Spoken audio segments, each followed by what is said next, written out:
أعوذ بالله من الشيطان الرجيم.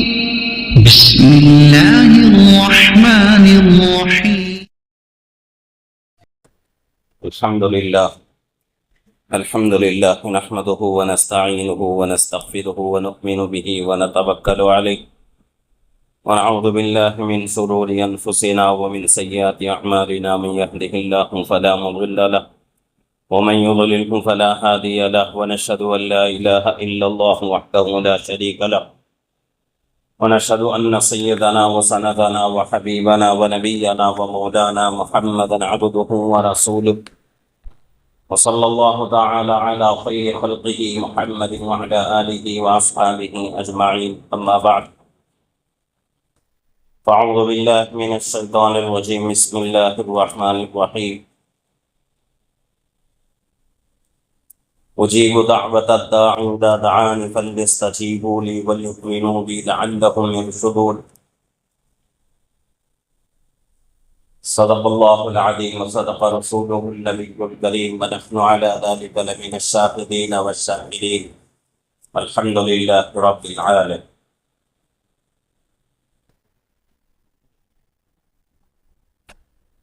معزز بزرگوں اور عزیز دوستوں،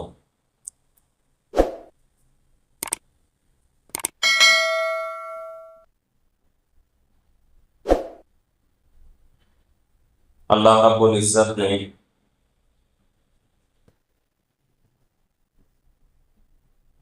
مسلمانوں کو بہت سارے احکامات دیے ہیں، بہت سارے اعمال دیے ہیں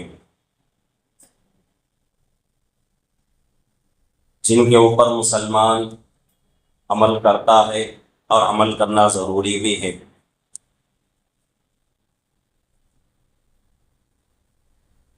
ان تمام چیزوں میں کچھ چیزیں ایسی ہیں جو کہ عبادتوں میں ان کا شمار ہوتا ہے، اور کچھ چیزیں ایسی ہیں جن کا شمار عبادتوں میں بھی ہوتا ہے اور انسان کی ضرورتوں میں بھی ہوتا ہے۔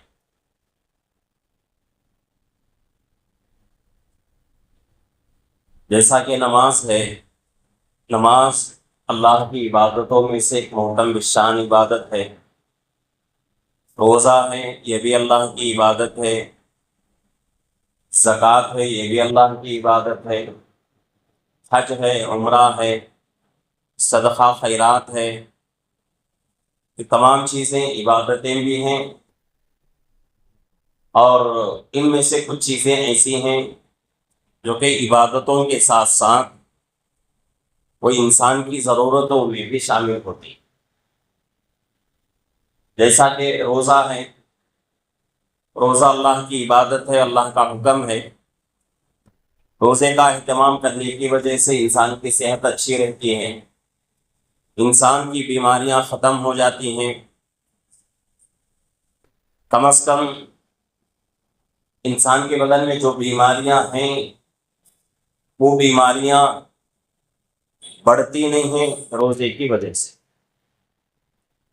اسی طریقے سے صدقہ خیرات ہے، اللہ کی عبادت ہے، زکوٰۃ ہے، اللہ کی عبادت ہے، لیکن اس کے ساتھ ساتھ انسان کی ضرورتیں بھی اس سے پوری ہوتی ہیں کہ ہم جو ہے کسی آدمی کو صدقہ دیں گے، کسی کو خیرات کریں گے، کسی مسلمان کو زکوٰۃ دیں گے تو اللہ کی عبادت بھی ادا ہو جائے گی اور اس کی دنیاوی ضرورتیں بھی پوری ہو جائیں گی۔ اس طریقے سے بہت ساری چیزیں ایسی ہیں جو کہ اللہ کی عبادتوں میں بھی شمار ہوتی ہیں اور انسانی ضرورتوں میں بھی اس کا شمار ہوتا ہے۔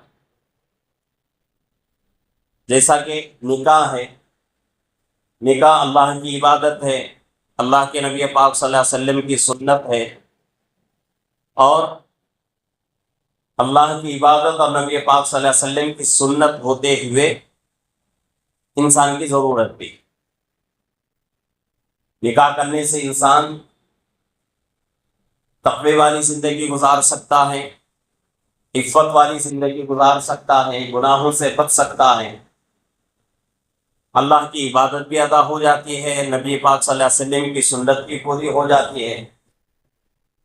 تو اس طریقے سے بہت ساری چیزیں شریعت کے اندر ایسی ہیں اللہ نے حکم دیا ہے، وہ چیزیں اللہ کی عبادتوں میں آتی ہیں، نبی پاک صلی اللہ علیہ وسلم کی سنتوں میں بھی آتی ہیں، اور اس کے ساتھ ساتھ بہت ساری چیزوں میں انسان کی ضرورتیں بھی پوری ہوتی ہیں۔ تو ان احکامات میں سے، ان چیزوں میں سے ایک چیز ہے دعا۔ دعا اللہ کی عبادت ہے، اور نبی پاک صلی اللہ علیہ وسلم کی سنت بھی ہے، اور انسان کی ضرورتیں بھی اس سے پوری ہوتی ہیں۔ اللہ رب العزت نے دعا کا حکم قرآن پاک میں فرمایا۔ دوسرے پارے کی آیت شریفہ ہے کہ اے میرے بندو تم مجھ سے دعا کرو، اجیب دعوت الداعی اذا دعانی فلیستجیبوا لی ولیؤمنوا بی لعلہم یرشدون۔ اس آیت مبارکہ میں اللہ فرما رہے ہیں اے میرے بندو تم مجھ سے مانگو، میں تمہاری دعاؤں کو قبول کروں، مجھ سے دعا کرو، میں تمہاری ضرورتوں کو پوری کروں۔ تو اللہ رب العزت دعا کا حکم دے رہے ہیں، اگر ہماری دعا قبول بھی نہ ہو تب بھی ہم کو اللہ سے دعا کرنا ضروری ہے۔ کیوں؟ دعا اللہ کی عبادت ہے، نبی پاک صلی اللہ علیہ وسلم کی سنت بھی ہے، اس وجہ سے دعا اللہ سے کرنا ضروری ہے۔ لیکن اللہ رب العزت عبادت ہوتے ہوئے، نبی پاک صلی اللہ علیہ وسلم کی سنت ہوتے ہوئے بھی اللہ کیا کرتے ہیں؟ دعا کے ذریعے سے انسان کی ضرورتیں پوری کرتے ہیں۔ تو گویا کہ اس میں دو چیزیں ہم کو مل رہی ہیں۔ دعا جب ہم کرتے ہیں تو اللہ کا حکم پورا ہوتا ہے، نبی پاک صلی اللہ علیہ وسلم کے سنت پر عمل ہوتا ہے۔ دوسرا فائدہ ہم کو یہ ملتا ہے کہ جو چیزیں ہم اللہ سے مانگتے ہیں وہ چیزیں ہم کو ملتی ہیں، ضرورتیں ہماری پوری ہو جاتی ہیں، پریشانیوں سے اللہ بچاتے ہیں۔ تو دعا کا حکم اللہ رب العزت نے قرآن پاک میں بھی فرمایا ہے۔ احادیث کا ذخیرہ اٹھا کر دیکھیں گے تو بہت ساری حدیثوں میں اللہ کے نبی پاک صلی اللہ علیہ وسلم نے دعا کا حکم دیا۔ الدعاء مخ العبادہ، یہ بہت چھوٹی حدیث ہے۔ اللہ کے نبی پاک صلی اللہ علیہ وسلم فرماتے ہیں کہ دعا عبادت کا مغز ہے، عبادت کا نچوڑ ہے۔ عبادت کے ذریعے سے انسان کو جو نتیجہ ملتا ہے وہ نتیجہ دعا ہے۔ آدمی صبح سے شام تک مزدوری کرتا ہے، کام کرتا ہے، نوکری کرتا ہے، مہینہ ہونے کے بعد، ہفتے کے بعد، یا دن کے آخر میں شام کے وقت اس کو کچھ پیسے مل جاتے ہیں۔ یہ کیا ہے؟ اس کا محنت کا نتیجہ ہے، اس محنت کا مغز ہے۔ اسی طریقے سے عبادتوں کا مغز کیا ہے؟ دعا ہے۔ دعا کے ذریعے سے انسان اپنی زندگی، چاہے وہ دنیا کی ہو آخرت کی ہو، ہر چیز حاصل کر سکتا ہے۔ بعض حدیثوں میں فرمایا گیا کہ اگر کوئی چیز انسان کی تقدیر کو بدل سکتی ہے، انسان کی نصیب کو بدل سکتی ہے، تو وہ دعا ہے۔ دعا کے ذریعے سے انسان اپنی تقدیر بدل سکتا ہے، اپنا نصیب بدل سکتا ہے۔ جتنے لگن کے ساتھ، جتنے تڑپ کے ساتھ انسان اللہ سے دعا کرتا ہے، اللہ قبول فرماتے ہیں۔ بے توجہی کے ساتھ دعا کرتا ہے انسان تو اللہ قبول نہیں کرتا۔ تو دعا کا حکم اللہ نے قرآن میں دیا، اللہ کے نبی نے حدیث میں دیا۔ فرض کر لو کہ اگر دعا جیسی عبادت کو شریعت سے ختم کر دیا جائے، یا یوں فرض کر لو، یوں سمجھ لو کہ اللہ نے دعا کا حکم ہی نہیں دیا، تو پھر ہم اللہ سے کیسے مانگیں گے؟ اپنی ضرورتوں کو کیسا پورا کر سکیں گے؟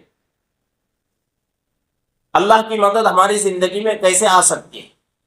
عبادتیں تو ہم کرتے ہیں، نمازیں پڑھتے ہیں، اور اسی طریقے سے دوسری عبادتیں ہیں، زکوٰۃ ہے، حج ہے، عمرہ ہے، اور اسی طریقے سے صدقہ خیرات ہے، سب چیزیں ہم کر رہے ہیں، لیکن دعا جیسی عبادت نہ ہوتی شریعت میں تو ہماری ضرورتیں پورا ہونا مشکل۔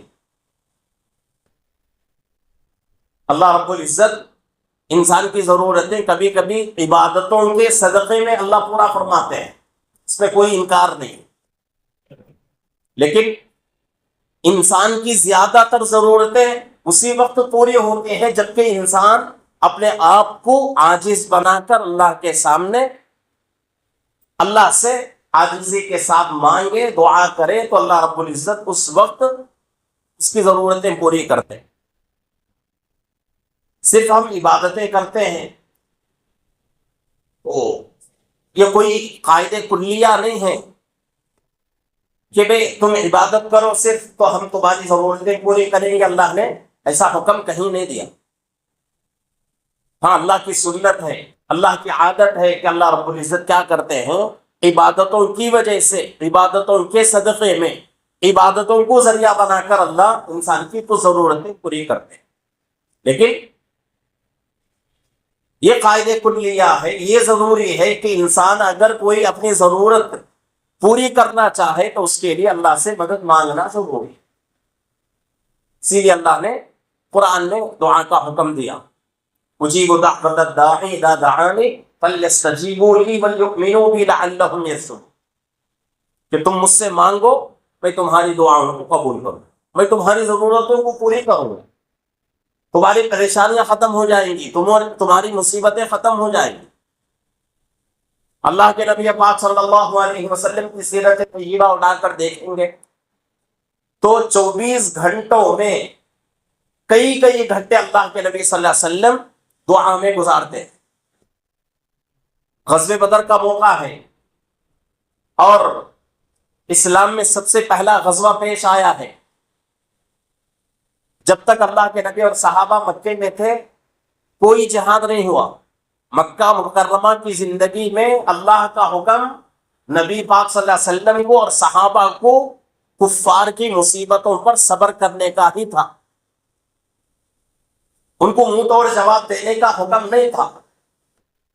لیکن جب مکی زندگی مکمل ہوئی، مکے سے مدینے کو ہجرت کر کے چلے گئے، تو مدینے میں جا کر کفار جب ستانا شروع کیے، کفار کی جو نیتیں خراب ہونا شروع ہوئی، تو اللہ کا حکم آیا کہ جہاد کے لیے نکلو۔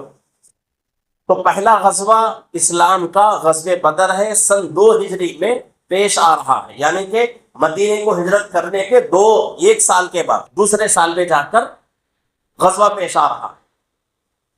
اب سوچنے کی ضرورت ہے کہ بھئی جہاد کا حکم کون دے رہے ہیں؟ اللہ دے رہے ہیں۔ کس کو دے رہے ہیں؟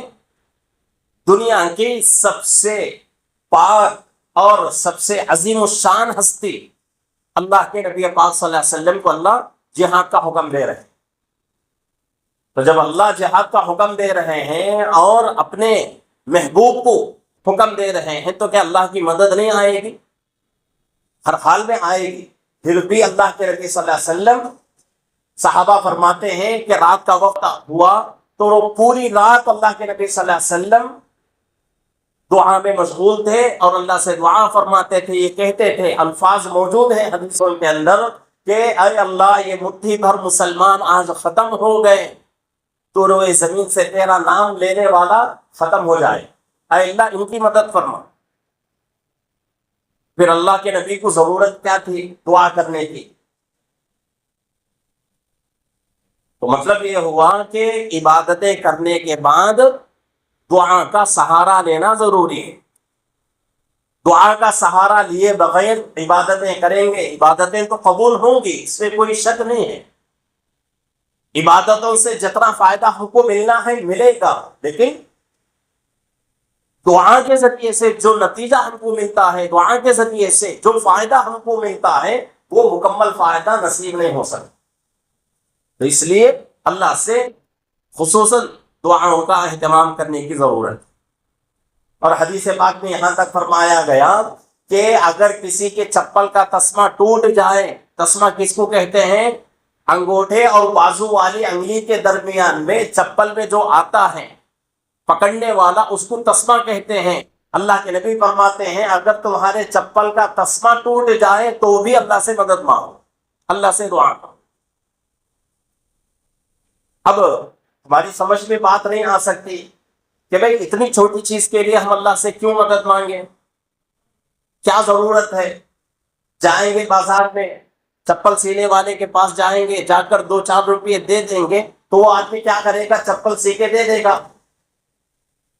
یا پھر ایسا کریں گے کہ بھئی ہمارے پاس پیسہ ہے، جائیں گے چپل ٹوٹ چکا ہے، پھینک کر نئی چپل خرید لیں گے۔ یہ ہماری سوچ ہے، یہ انسانی ذہن ہے، انسانی دماغ ہے۔ لیکن اللہ کے نبی پاک صلی اللہ علیہ وسلم نے جو فرمایا ہے اس پر عمل کرنا ہمارے لیے ضروری۔ چپل کا تسمہ بھی ٹوٹ جائے تو اللہ کے نبی فرماتے ہیں کہ اللہ سے مدد مانگو، اللہ سے دعا کرو۔ تو اس لیے ضروری ہے کہ اللہ کی عبادتیں کر کے دعاؤں کا سہارا لینا ہمارے لیے بے حد ضروری ہے، تب جا کر صحیح اللہ کی مدد ہماری زندگی میں آ سکے۔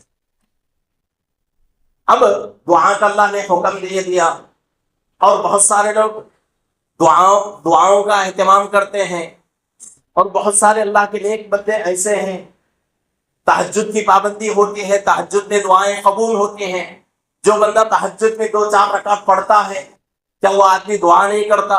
ہر حال میں دعا کرے گا، اپنی ضرورتیں پوری کرنے کے لیے، اللہ کی مدد لینے کے لیے ہی اس وقت آدمی جو ہے جاگ رہا ہے، تو ہر حال میں اللہ سے مدد مانگے گا، اللہ سے دعائیں کرے گا۔ لیکن اب یہ اشکال ہمارے ذہن میں آ سکتا ہے کہ بھئی ہم اللہ سے دعا کر رہے ہیں لیکن ہماری دعا قبول نہیں ہو رہی۔ یہ آج کا سب سے بڑا مسئلہ ہے کہ ہم اللہ سے دعائیں کرتے ہیں لیکن اللہ ہماری دعائیں قبول نہیں کرتے۔ کیوں؟ اس کی بہت ساری وجوہات ہیں۔ حدیثوں کی طرف اگر دیکھیں گے تو ہم کو یہ نتیجہ ملتا ہے، ہمیں یہ اشارہ ملتا ہے کہ بھئی دعا اسی وقت قبول ہوگی جبکہ تمہارے دلوں کے اندر اللہ کی اہمیت ہو اور اللہ کی قدر ہو تمہارے دلوں کے اندر، اور پورے تڑپ کے ساتھ اپنے آپ کو عاجز بنا کر اللہ کے سامنے مانگو، پورے تڑپ کے ساتھ، تب اللہ دعا قبول کرے۔ یہ سب سے بنیادی چیز ہے۔ اور کیسا ہمارے اندر تڑپ ہونا ہے؟ جس طریقے سے چھوٹا بچہ، اس کو جب بھوک لگتی ہے، اس کو بولنے کے لیے اس کے زبان میں طاقت نہیں ہے، بول نہیں سکتا، لیکن پھر بھی رو کر اپنی ماں کو منا لیتا ہے، اپنی ماں کو سمجھاتا ہے کہ اب اس وقت مجھے بھوک لگی ہے، تو میں کیا کرتی ہے؟ فوراً اس کو دودھ پلانا شروع کر دیتی ہے اور اس کو جو ہے اپنے چھاتے سے لگا لیتی ہے۔ اتنے تڑپ کے ساتھ اللہ سے دعاؤں کا اہتمام کرنا۔ جتنے تڑپ کے ساتھ ہم دعا کریں گے، اللہ اتنے ہی جلدی ہماری دعاؤں کو قبول کریں۔ یہ سب سے بنیادی بات۔ اب دوسری چیز حدیثوں کی طرف ہم دیکھتے ہیں تو یہ حکم ہم کو ملتا ہے، یہ بات ہم کو ملتی ہے کہ تمہاری دعائیں اس وقت تک قبول نہیں ہوتی جب تک کہ تمہاری زندگی حلال پر نہیں آتی۔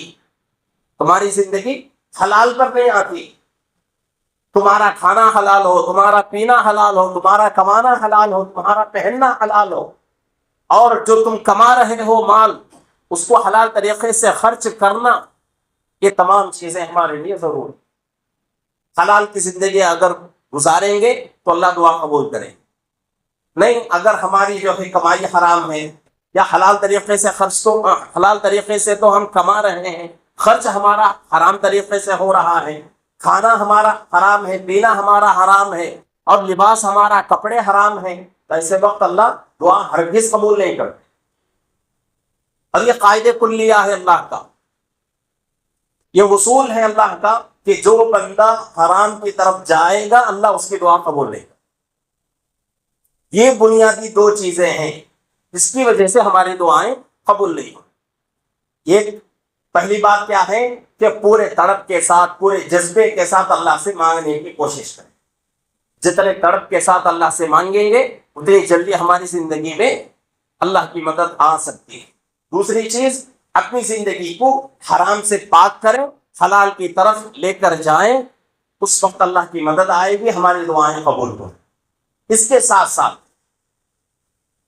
بہت بڑے جو ہے اللہ والے گزرے ہیں، حضرت ابراہیم بن ادہم رحمۃ اللہ علیہ، فضائل اعمال کے اندر جلد 2 میں حضرت شیخ زکریا صاحب رحمۃ اللہ علیہ نے بہت سارے حضرت ابراہیم بن ادہم رحمۃ اللہ علیہ کے واقعات نقل فرمائے۔ تو لکھا ہوا ہے کتاب میں کہ حضرت ابراہیم بن ادہم رحمۃ اللہ علیہ بصرہ کی گلیوں میں جا رہے تھے، آپ کے ساتھ لوگوں کا ایک مجمع تھا، تو چلتے ہوئے گلی میں حضرت سے پوچھتے ہیں کہ حضرت اللہ نے حکم دیا ہے اجیب دعوت الداعی اذا دعانی فلیستجیبوا لی، کہ تم مجھ سے دعا کرو میں تمہاری دعا قبول کروں گا، لیکن ہم دعا کر رہے ہیں ہماری دعائیں قبول نہیں ہو رہی ہیں، کیا بات؟ تو حضرت ابراہیم بن ادہم رحمۃ اللہ علیہ نے 10 باتیں ارشاد فرمائی کہ یہ 10 چیزیں ایسی ہیں جس کی وجہ سے تمہارے دل مردہ ہو گئے ہیں، اور مردہ دلوں کی اللہ دعا قبول نہیں کرتے۔ وہ 10 چیزیں کیا ہیں؟ سب سے پہلی چیز حضرت ابراہیم بن ادہم رحمۃ اللہ علیہ فرماتے ہیں کہ تم اللہ کو پہچانتے ہو، اللہ کو پہچانتے ہو، لیکن اللہ کا جو حق ہے وہ حق تم ادا نہیں کرتے۔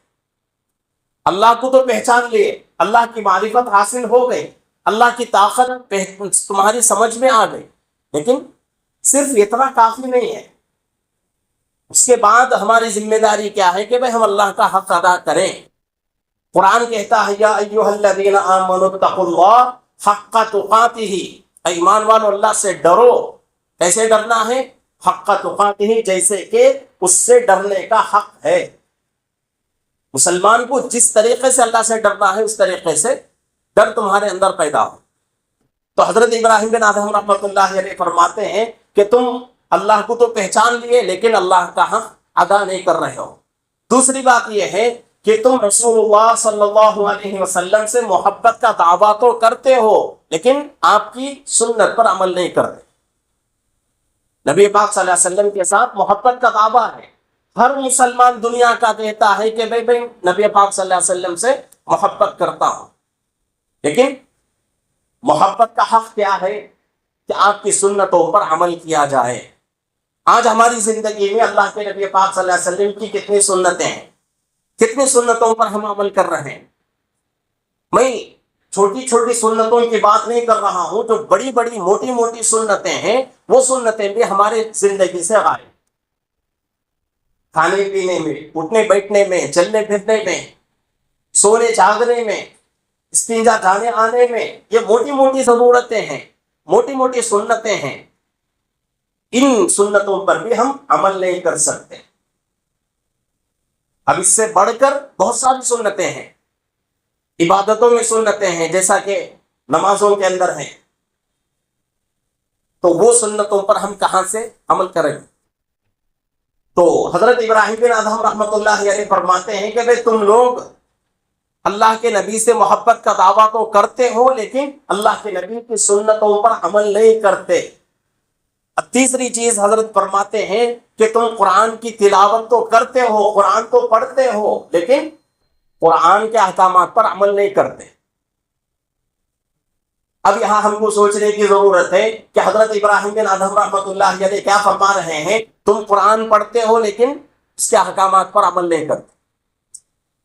اب مسلمان اتنے جو ہے پیچھے ہو چکے ہیں، اتنی افسوس ہے مسلمانوں کی زندگی سے کہ کتنے سارے مسلمان ایسے ہیں جن کو قرآن پڑھنا بھی نہیں آتا۔ کتنے افسوس کی بات ہے۔ قرآن پر عمل کرنا تو ضروری ہے لیکن قرآن پڑھنا بھی نہیں آتا۔ جب قرآن نہیں پڑھ سکتے تو قرآن پر کیا عمل کریں؟ اس کی وجہ سے آج ہماری دعائیں قبول نہیں ہو رہی ہیں۔ اور اس کے ساتھ ساتھ چوتھی چیز اللہ حضرت فرماتے ہیں کہ تم اللہ کی نعمتیں کھاتے ہو لیکن نعمتوں پر شکر ادا نہیں کرتے۔ یہ بھی سوچنے کی ضرورت ہے۔ ایک زمانہ وہ تھا ہمارے بڑے لوگوں کا کہ ان کو کھانے کے لیے وقت پر کھانا، صحیح کھانا میسر نہیں آتا۔ ہمارے بڑے کو چھوڑ دیں گے، اللہ کے نبی کی ذات کو لیں گے تو اللہ کے نبی پاک صلی اللہ علیہ وسلم کی زندگی اٹھا کر دیکھیں گے، امی جان حضرت عائشہ رضی اللہ عنہا فرماتی ہیں کہ 2 مہینوں کا چاند نظر آ جاتا تھا لیکن گھر میں ایک دن بھی چولہا جلنے کا موقع نہیں آتا. سوکھی روٹی، موٹی روٹی اللہ کے نبی صلی اللہ علیہ وسلم کی زندگی میں جو کی، اس وقت چھان کر بھی آٹا روٹی نہیں پکاتے تھے. ایسی جو ہے غربت کی زندگی تھی، لیکن جو کھاتے تھے 2-4 لقمے اس پر اللہ کا خوب شکر ادا کرتے. اس لیے اللہ کی مدد ان کی زندگی میں. آج اللہ نے ہم کو ایسا نوازا ہے، دنیا بھر کی نعمتیں ہم کھا رہے ہیں لیکن اللہ کا شکر ہم سے ادا نہیں ہو رہا. تو حضرت فرماتے ہیں کہ اللہ کی نعمتیں کھاتے ہو لیکن اللہ کا ان نعمتوں پر شکر تم لوگ ادا نہیں کرتے. 5ویں چیز فرماتے ہیں تم کہتے ہو کہ شیطان تمہارا دشمن ہے، شیطان تمہارا دشمن ہے لیکن اس کے ساتھ دشمنی نہیں کرتے بلکہ اس سے دوستی کرتے، اس کے ساتھ زندگی گزارتے ہو، اس کے طریقے پر چلتے ہو، اس کے طوروں کو اپنی زندگی میں لاتے ہو. اس کے ساتھ ساتھ اور ایک بات فرماتے ہیں، 6ٹھی بات، تم کہتے ہو کہ جنت حق ہے. جنت حق ہے، اس میں کسی کو کوئی شک نہیں. اگر کسی کو کوئی شک ہے تو اس کا ایمان خطرے میں. اللہ نے قرآن میں فرما دیا جنت حق ہے، لیکن حضرت فرماتے ہیں کہ یہ یقین ہے تم کو کہ جنت حق ہے، لیکن جنت میں جانے کے لیے کون سے اعمال کرنا ہے وہ اعمال تم نہیں کرتے. 7ویں چیز حضرت فرماتے ہیں کہ تم کہتے ہو، سمجھتے ہو، یقین رکھتے ہو کہ دوزخ حق ہے لیکن اس سے دور بھاگنے کی کوشش نہیں کرتے. اور اس کے ساتھ ساتھ 8ویں بات حضرت فرماتے ہیں کہ تم کہتے ہو کہ موت حق ہے لیکن موت سے بھاگتے ہیں. بھاگنا کس سے؟ جہنم سے ہم کو بھاگنا تھا لیکن بھاگ رہے ہیں ہم کس سے؟ موت سے. اس کے ساتھ ساتھ 9ویں بات حضرت فرماتے ہیں تم لوگوں کے عیب تو تلاش کرتے ہو لیکن اپنے عیبوں پر تمہاری نگاہ نہیں. 10ویں بات حضرت فرماتے ہیں کہ تم اپنے مردوں کو دفن کرتے ہو لیکن ان مردوں سے عبرت حاصل نہیں کرتے. آخر میں حضرت اس پوری جماعت کو نصیحت کرتے ہیں کہ جس قوم کے اندر یہ 10 باتیں پائی جائیں ان کے دل مردہ ہو جاتے ہیں اور اللہ مردہ دلوں کی دعائیں قبول نہیں کرتے. اب ہم کو سوچنا ہے کہ بھئی ہماری دعائیں کیوں قبول نہیں ہو رہی، ہماری ضرورتیں اللہ کیوں پوری نہیں کرتے، ہماری مدد اللہ ہماری کیوں مدد نہیں کر رہے ہیں. وجہ اس کی یہ ہے کہ 10 کی 10 جو ہے باتیں ہماری زندگی میں، تو اس لیے ان باتوں سے اپنی زندگی کو پاک کریں اور خوب اللہ سے دعائیں کریں تو انشاءاللہ اللہ ہماری دعاؤں کو قبول کرے. اس وقت جو مصیبتیں ہمارے اوپر آئی ہیں اور حدیث کے اندر موجود ہے سارے اعمال کے اندر کہ تم جب تمہارے دلوں کے اندر دنیا کی وقعت آئے گی تو اللہ کیا کریں گے؟ تمہارے دلوں سے دین کی اہمیت کو ختم کر دیں گے. اور جب تم آپس میں لڑائی جھگڑا شروع کرو گے اور گالیاں ایک دوسرے کو دینا شروع کرو گے تو تم ذلیل ہو جاؤ گے. کتنا ذلیل ہو جاؤ گے کہ تمہارے بڑے بڑے لوگ اللہ والے تمہارے حق میں دعائیں کریں گے، اللہ پھر بھی تمہاری دعائیں قبول نہیں کریں. یہ حدیثوں کی بات میں آپ حضرات کے سامنے پیش کر رہا ہوں. تو اس لیے ان چیزوں سے اپنی زندگی کو بدلنے کی ضرورت ہے. آج ہم دعائیں کر رہے ہیں لیکن ہماری دعائیں بیکار ہو رہی ہیں، ہماری دعائیں اللہ کے یہاں قبول نہیں ہو رہی ہیں. اور ہر آدمی کی زبان پر شکایت ہے کہ بھئی میری ضرورتیں پوری نہیں ہوتی، میری پریشانیاں ختم نہیں ہوتی، مجھے یہ پریشانی ہے، مجھے یہ مصیبت ہے، میں یہ جو ہے زندگی میں اتنا نقصان میرا ہو رہا ہے. یہ ساری شکایتیں ہماری زبانوں پر رہتی ہیں لیکن کرنے کے جو کام ہیں اس کو چھوڑ دیے اور بیکار کی شکایتیں ہم اپنی زبانوں سے کرتے رہتے ہیں. تو اس لیے ضروری ہے کہ دعا کا سہارا ہم اگر کامیابی چاہتے ہیں دنیا میں بھی آخرت میں بھی تو اللہ کی عبادتوں کے ساتھ ساتھ دعاؤں کا سہارا لینا ضروری ہے. مطلب یہ بھی نہیں کہ بھئی عبادتیں چھوڑو اور صرف دعا کرتے رہو، ایسا بھی کام نہیں چلے گا. عبادتیں پورا کر کے گناہوں سے بچتے ہوئے اللہ سے دعا کریں گے تو اللہ دعا قبول کرے. تو اس وقت ہمارے لیے ضروری ہے کہ زندگی میں تبدیلی لائیں، اللہ کے احکامات کو پورا کرنے کی کوشش کریں، اللہ کی عبادتوں کو 100% مکمل کرنے کی کوشش کریں، گناہوں سے بچیں۔ بڑے بڑے گناہ جو ہماری زندگی میں آج پیدا ہو چکے ہیں، ان گناہوں سے بچ کر اللہ سے مدد مانگیں گے، دعائیں کریں گے، تو انشاءاللہ اللہ ہماری دعاؤں کو قبول کرے۔ اللہ رب العزت سے دعا ہے کہ اللہ رب العزت ہم تمام کو اپنی زندگیوں کو بدلنے کی، اور جو گناہ ہماری زندگیوں میں ہیں وہ گناہوں کو ختم کر کے خوب اللہ سے توبہ استغفار کرنے کی، اللہ سے مدد حاصل کرنے کی اللہ ہم سب کو توفیق عطا فرمائے۔ آمین۔ وآخر دعوانا الحمد للہ رب العالمین۔